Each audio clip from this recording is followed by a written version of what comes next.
On Primetime Politics, an unruly House. As Conservatives try to bring the government down, their message track is thrown off by a comment from the Conservative benches. But it had nothing to do with sex. I wasn't thinking about sex at all. We'll speak to our bureau chiefs about the heated debate and examine what impact it will have on Canadian judgment on their politicians. Also, we are winning. Israel's prime minister throws cold water on any ceasefire with Hezbollah, increasing fears of a wider regional conflict. Where does that leave countries like Canada who are calling for de-escalation? We will speak to a security expert. And survivors and their families deserve to heal from this intergenerational tragedy. we will talk to NDP MP Leah Gazan, who wants to make residential school denialism a criminal offense. This is Primetime Politics. Hello, everyone. I'm Michael Serapio. The second Conservative motion to trigger an early election will be voted on next week, though what this week will be remembered for probably will not be that. Rather, it will be the rancor, the anger, and the allegations of homophobia that we saw in the House of Commons. Standing up to bullies requires us to call them out on their crap sometimes, and that's what I will do. Question period, we clearly heard a very derogatory, homophobic and cowardly comment coming from the Conservative benches directed at the Prime Minister. I've seen a lot of degrading elements in the history of my time here, but I've never seen anything as ugly as what happened yesterday. We saw a disgusting display of homophobia. Right on. Every member of this House should be outraged because it was a homophobic slur, and I want you to take it into consideration. The Hansard notes, does he engage with them in the bathtub? It had nothing to do with sex. I wasn't thinking about sex at all.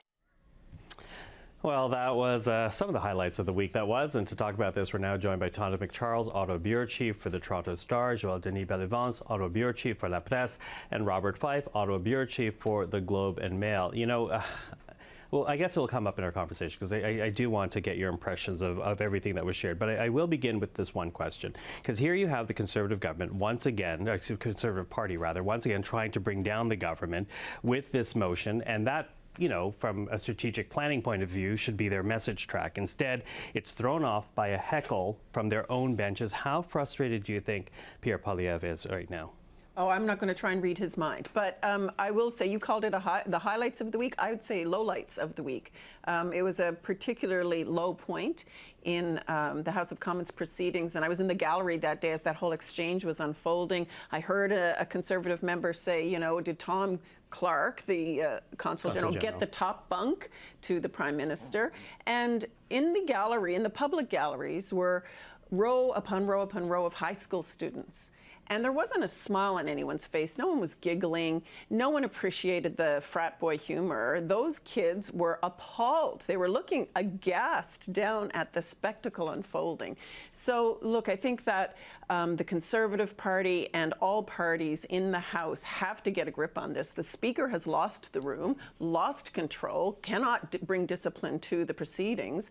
And so it's upon themselves to figure out how to get through this. This is sidetracking everything. Yeah, sidetracking everything, so much so, you know, as I said right off the top of the show, no one's really talking about this Conservative motion today. We're talking about the kerfuffle on the House and the impact of it. Joël-Denis, what do you say? Well, talking about decorum, I was expecting the House of Commons to be full of animosity, full of comments that would put people off base, but this is like something that I did not expect.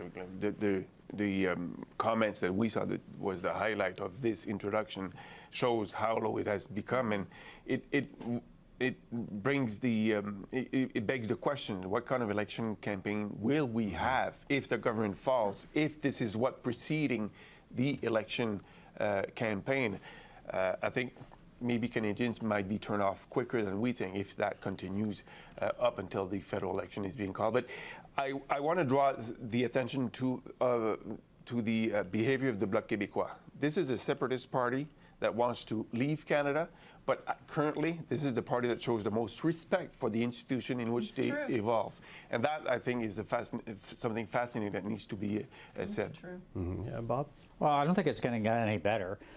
You have a fatigued government. You have on a government on the end on the ropes, frankly, and the parties are.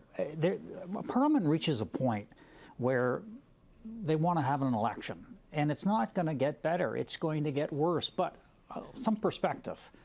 Back when Pierre Trudeau was around, there was a 2-week bell ringing incident, which where Parliament was shut down, that the Conservatives, led by Eric Nielsen, did this. I remember during the constitutional hearings, and when the Constitution was passed, the Tory MPs stormed the Speaker's chair with their fist raising. And in the Maroney years, there was the Liberal Rat Pack, and Sheila Copps was jumping over a table in a Commons committee chasing Sinclair Stevens. So it's bad here, but it was a lot worse. But we may get to that point, too, simply because this Parliament has run its course. And I don't think they're going to pull themselves back from it. Yeah, run its course. But, you know, I think let me just say, sir, because you've got a leader of the opposition who is an attack dog. And this is his 20 years in Parliament. This is the kind of tactics that he himself has pursued. I can't see him pulling back on his own MPs. Well, and let's be pursued, but also successful, because he's now leader of that party, right? But I do wonder about what type of focus onus has to be on the Conservative leader, because again, this happens as the Conservative Party is trying to bring down the government, trying to forward this argument that we will deliver a better government than the current one.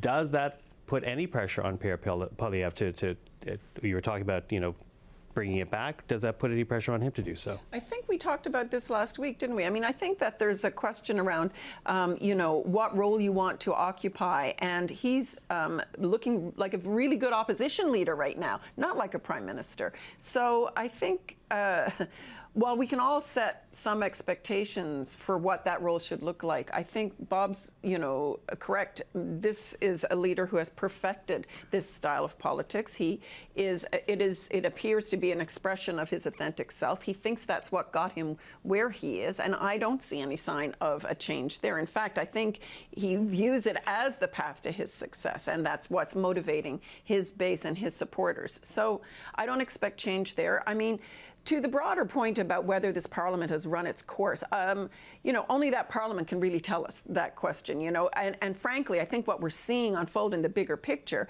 is that there is still an appetite for horse trading among the parties. The NDP and the Bloc have things they want out of a weak and bleeding Liberal government. And the Liberal government also seems willing, at least at this point, to work with them. So has it run its course? You know, we might not like what we see over the next few months, but I'm not sure it's yet run its course. I still think we're going to get until late this fall or early next spring, but you know, we'll see. Well, and because to that, the next opposition day is Tuesday after the long weekend here in Ottawa for Truth and Reconciliation Day. And that opposition day belongs to the Bloc. The Bloc Québécois, and they have released their motion that will be debated, and it's the motion that says the House demands the government to take all the necessary steps to make sure that Bill 319, which is the bill that would increase old age security pension, is actually implemented quickly with the royal recommendation. So that's a way to put pressure on the government. We'll see how the executive, the cabinet, will vote on that one. That's clearly is a signal to the Bloc Québécois. The cabinet, that's a key question. The cabinet, how will the cabinet vote on this one? Because ultimately the cabinet will have to make a decision. But I want to come back to, you mentioned that the leader of the Conservative Party is high in the poll. He has been leading the polls for the last 12 more than a year, 15 months. At one point, I'm asking myself, will Mr. Poilievre show that he's a prime minister in waiting? And that's a question that is being asked more and more in Quebec. I've heard it many times. When is he going to show that he's a prime minister in waiting, deserving of our vote? And so the question is open right now, and we're still waiting for the answer from Mr. Poilievre. Yeah, well, I do wonder, though, and I hear what you're saying, Bob, that, you know, when the parties are spent, it kind of goes into chaos, and that's what we've seen this past week. Although, does this in any way help the Liberals? Because the Liberals continue to poke at the Conservative lead by saying, you know, once people know Pierre Poilievre, they're going to question him. But also, let me finish this out. But also allegations that they, and this is not just now, but in the past few elections, you know, it's the Conservatives flirt with anti-women groups, anti-racist groups, with homophobic groups, trans groups. Does this actually help the Liberals to see this type of argument coming from the Conservative benches? Look, I don't think it's going to make any difference because the country is fed up with Justin Trudeau. All the polls show that. Just a Leger one today. I mean, 64% of people want to see the backside of Mr. Trudeau. So I don't think how they can turn that around. And I think that if they're changing leadership, they could, but I don't think so under Mr. Trudeau. But, you know, and coming back to the whole House thing, I think Tonda was mentioning it, the Speaker is very weak. He's lost complete control of the House. Nobody respects him on any side. And I don't think that that's why one of the reasons it's never going to get better, because he doesn't know how to control the House. He has no authority. They don't respect him. And when we've all seen speakers, when they lose control of the House, spectacularly when you're heading into a kind of election campaign, it's just going to be more chaos. Yeah, but how do they choose the next speaker? What type of debate will that be? But you know, well, I mean, we've seen some of the deputy speakers try to exert a little bit more influence. The bottom line here is the House Speaker has to enforce the rules that are there, and he is not enforcing the rules that are there. There are some members who are allowed to say things that are deemed unparliamentary and not required to withdraw the remarks, whereas other MPs are being basically shut down and not allowed to speak again unless they withdraw the remarks. So there are double standards in a parliament where all members are supposed to be equal, and as long as that continues to be the case, nothing will change. And I do think that, you know, the temperature is pretty hot right now. Can it get worse? Yeah, actually, it can get worse. Imagine that. I don't know if I want to stick around and see what it can, you know, how much worse it can get, because the 21 election was really bad for all kinds of terrible rhetoric and behavior. Has anyone learned a lesson from that? I don't think so. Rhetoric, behavior, and underline security issues, security concerns, right? Because this is where the rhetoric can lead to actions that you're going to say. Yeah, and we've looked at the first 2 weeks of this session and what has Parliament accomplished. Well, you have the answer as much as I do. Not much, because they've been, the government has been focused on its own survival, and that takes away a lot of time to implement either policies, promote new ideas, new visions, and it takes away the time of good public debate, because the government is focused on its own survival and the opposition parties is focused on bringing down the government. So, as Bob pointed out, it has run its course, and it's time for the Canadians to go to the polls and pass judgment on the whole thing. Yeah. Meanwhile, I asked a question about message track Salini. Bob, Tonda, Joël-Denis, thank you for this. Thank you.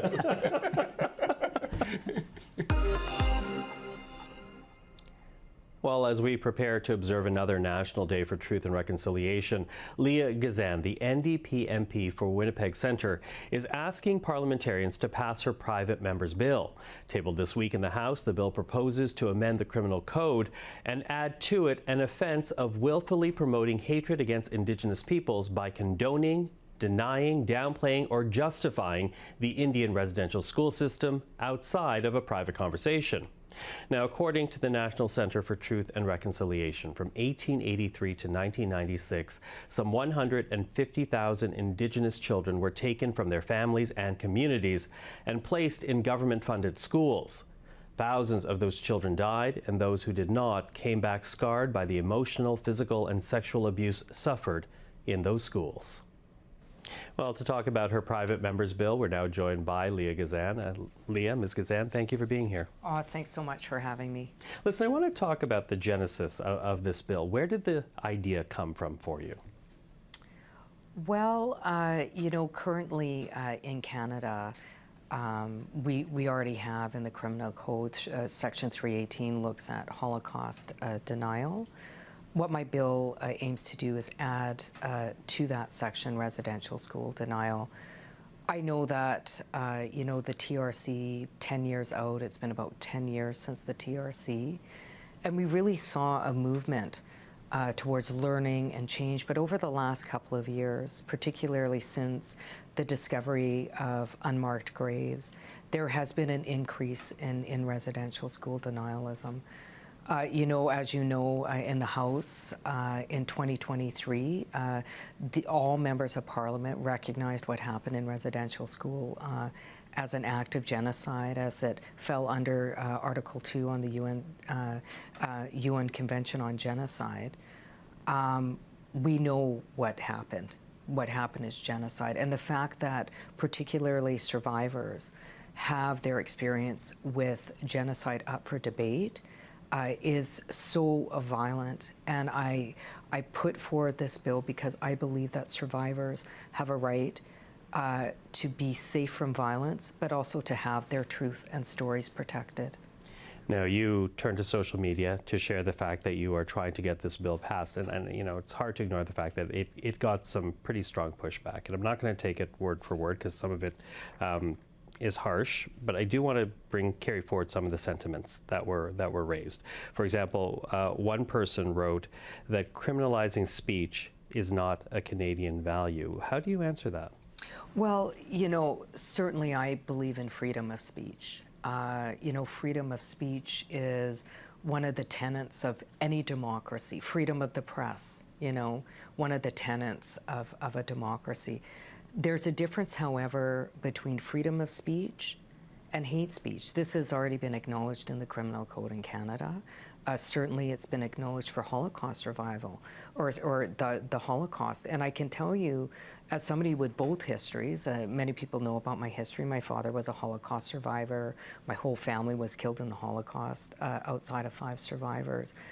There is a level of relief to know that history, that there's an acknowledgement that questioning that irrefutable history is not acceptable. Certainly that was achieved recently in the Criminal Code by adding Holocaust denial as a form of hate speech. I want that also for Indigenous peoples of Canada. As I said, all members of Parliament unanimously passed a motion recognizing what happened in residential school as an act of genocide. If we're going to reconcile in this country, then we have to honor the truth, and we have to protect those individuals that have been most impacted by this genocidal system. Mm-hmm. Now, another criticism on your social media post. One person wrote, "What you are proposing is too broad," their words, not mine. "What you're proposing is too broad and suppresses good faith discussion." What do you say to that? Well, I don't know if you're aware of this, but prior to going into politics, I taught at the University of Winnipeg, and in fact, one of the courses I taught was about residential schools. Many of the students that came in my course didn't know about residential schools, or maybe weren't aware of how bad it was there, the sexual, physical, emotional, cultural abuses that took place. I'm not talking about people that are learning. That's very different. This bill very clearly says the willful downplaying of residential school. I'm going to give you an example of that. I know Tom Flanagan wrote a book questioning the severity or the genocide that occurred in residential schools, questioning whether or not there truly is unmarked graves. What I have to say to that is, what school has a graveyard? First of all, what school do you know has a graveyard? Jim Keekstra, many years ago, was a school teacher in Alberta, went on record denying the Holocaust. He was fired. Canadians were outraged. They should be. Why? Because you should never question publicly, willfully, question a genocide that happened. In the Holocaust, what happened was a genocide. What happened in Canada is a genocide. Having people's history up for debate, genocide, something that has been recognized in the House of Commons, we must have no tolerance for. And again, there's a difference between freedom of speech and actively engaging in hate speech. Now, of course, your bill was tabled just days before the National Day on Truth and Reconciliation, which will happen on Monday. Obviously, your bill give something for Canadians to reflect on this weekend. But beyond that, what do you want Canadians to reflect on when the day happens on Monday? Well, this is something that I know. I think most Canadians are committed to reconciliation. I think that the support that I've received as an Indigenous person, but the support that I've seen throughout the years and other work that I've done, including pushing for the United Nations Declaration on the Rights of United Nations Declaration on the Rights of Indigenous Peoples. People are good. They want to reconcile in this country. I know in Winnipeg during Orange Shirt Day, the thousands and thousands and thousands of Indigenous and non-Indigenous people that come out to support survivors. It's a day of reflection. It's a day to lift up survivors. It's a day to honor the stories and to take their stories into action. So as we honor survivors on Orange Shirt Day, I also want people to reflect on what are some things that they can do to realize true reconciliation in the country, both as an individual, but also as communities. And I have very, very good faith, strong faith in people across the country that that's exactly what is going to occur. Leah Gazan, thank you for the time. Thank you very much for having me. In the United Nations today, the General Assembly heard a fiery speech from Benjamin Netanyahu. The Israeli Prime Minister was booed by some delegations as he made his way to the podium. Some others walked out instead of listening to the speech. But of course, his words carry much weight at this time as Israel is fighting on two fronts, one to its north with Hezbollah in Lebanon, the other to its south with Hamas in Gaza, and with both operations a heavy civilian toll. And Israel has been tolerating this intolerable situation for nearly a year. Well, I've come here today to say enough is enough. As long as Hezbollah chooses the path of war, Israel has no choice, and Israel has every right to remove this threat and return our citizens to their homes safely. And that's exactly what we're doing. And I have another message for this assembly and for the world outside this hall. We are winning. Well, for some analysis on what we heard today from Benjamin Netanyahu, we're now joined by Christian Leuprecht, security expert, a professor at the Royal Military College and Queen's University. He joins us right now in Kingston. Christian, always good to see you. Thank you for being here.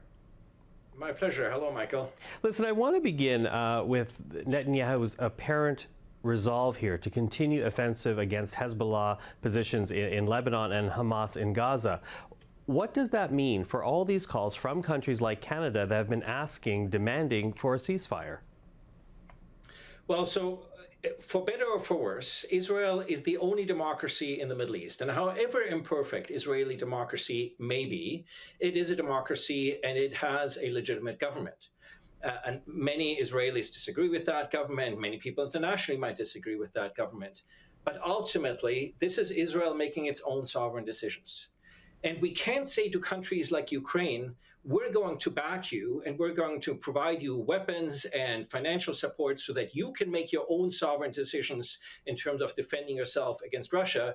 But then with Israel, we say, well, so hang on, we're going to interfere in your sovereignty and we're going to tell you how to do things. So we can only have it one way or the other way. And so I think this Janus-faced hypocritical discourse by the West and by Canada is profoundly unhelpful because it looks like it's electoral politicking by countries playing to their electorates rather than their strategic interests. Our strategic interests in Canada are ultimately about regional stability. In 1956, we were a key player in bringing stability to the Suez crisis by effectively inventing peacekeeping to get the superpowers to stop them from going to war. Today, we're a bit player. Nobody cares about Canada, nobody listens to Canada, and Canada has exactly zero influence in the region. The Minister of Foreign Affairs excuses this by saying Canada has convening power. To convene, you need to have legitimacy, and I would say Canada has zero legitimacy, especially when it comes to the Middle East, and so that is a serious indictment of Canadian defense and foreign policy because we've lost our ability to leverage and assert our national geostrategic interests.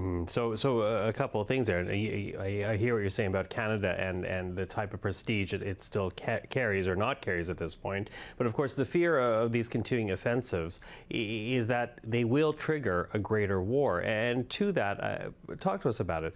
Just how great of a war would it trigger? What players are we actually talking about being drawn in? So let's look at this not from a political, but from a strategic perspective, from Israel's sort of lens, if you want. Israel looked weak after the October 7th attacks. And so what Israel is doing is re-establishing deterrence. It is demonstrating to its adversaries that it is prepared to take whatever measures are required. And look, Hamas presented a threat to Israel, but not an existential threat. Hezbollah and Iran present an existential threat to Israel. And so Israel has decided it has to take the initiative, and Israel has gradually tightened the thumb screws on Hezbollah over recent days, starting with the raid on the weapons factory in Syria, the Hezbollah weapons factory in Syria on September 8th, and then, as we know, escalated with the phones, the walkie-talkies, and then the escalating strikes on the Hezbollah leadership. And it's also in the process, I think, unveiling some of the hypocrisy by Hezbollah, right? That these are organizations that effectively engage in human shields. When you build your military headquarters in a densely populated urban southern Beirut, that is not just a clear intervention of international law, that is flagrantly abusing the civilian population for your military purposes. Well, you know, you mentioned Iran, and I did want to ask you about that, because in his speech today, we heard Netanyahu essentially pin the blame on Iran, and Iran, as you say there, backs Hezbollah, backs Hamas, backs Houthis in Yemen.